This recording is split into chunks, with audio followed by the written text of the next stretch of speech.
So African heads of state and their European counterparts are in Brussels for the 6th European Union-African Union Summit.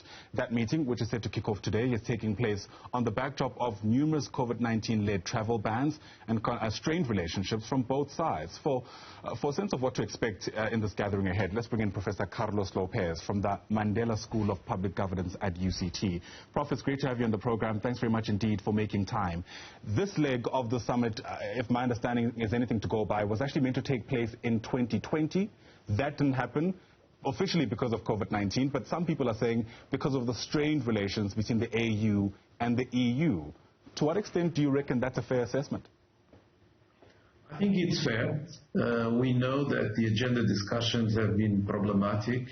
A number of very important points of tension have arisen, particularly in relation to trade.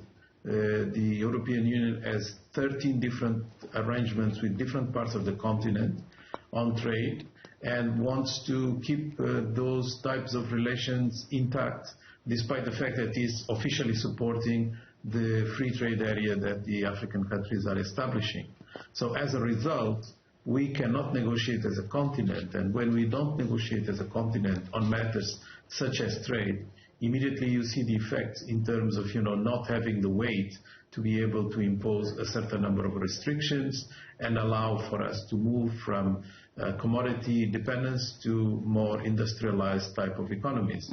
But you have also all other points of tension. You have mentioned the vaccines, and the behavior during the pandemic has been very problematic, particularly the difficulties that the African countries have had to access the technology that will allow them to manufacture their own vaccines.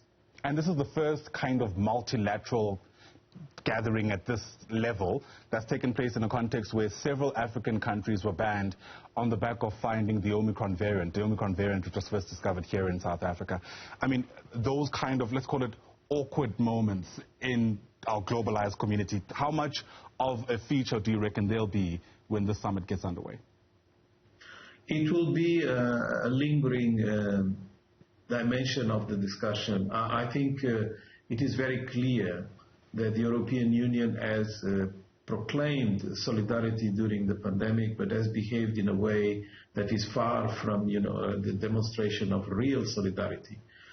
For instance, the number of vaccines that have been promised through a program called COVAX, which was supposed to help countries with difficulties to acquiring vaccines, turned out to be a fiasco.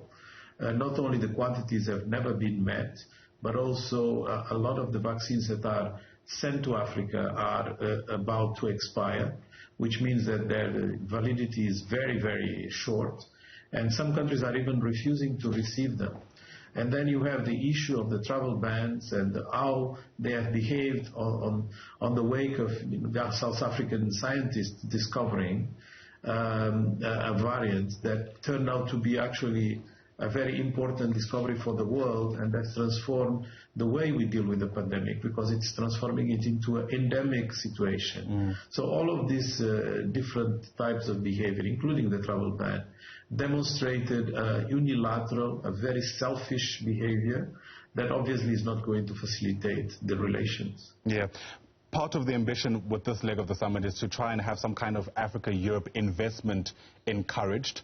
But, of course, the history between the two continents also can't be lost to us. I mean, there's a feeling by some that this colonial hangover over the African continent still exists and sees it largely exporting commodities which are refined in Europe. I mean, that speaks to the idea of whether or not we feel there's any kind of power balance in a summit like this. It's very asymmetric, and the reason for this summit also to be surrounded with a lot of misgivings is related to that asymmetry. For instance, if you look into the unilateral announcements that have been made over the last week, all by Europeans, saying that they are going to do A, B, and C, without being part of the negotiations that have been on the table for about 2 years, it's really very irritating. More so because when we had the last summit, which was in 2017 in Abidjan, there was a plan that was announced by the European Union unilaterally that has now been forgotten. Was that plan implemented? No. It was just an announcement. And we have reasons to believe we are again seeing the same story. Sure. Certainly get a sense that a lot is still to be decided. Thanks very much indeed for your take on this important story. Really do appreciate your time. Professor Carlos Lopez is from the Mandela School of Public Governance at the University of Cape Town. Once again, Prof, thanks very much indeed.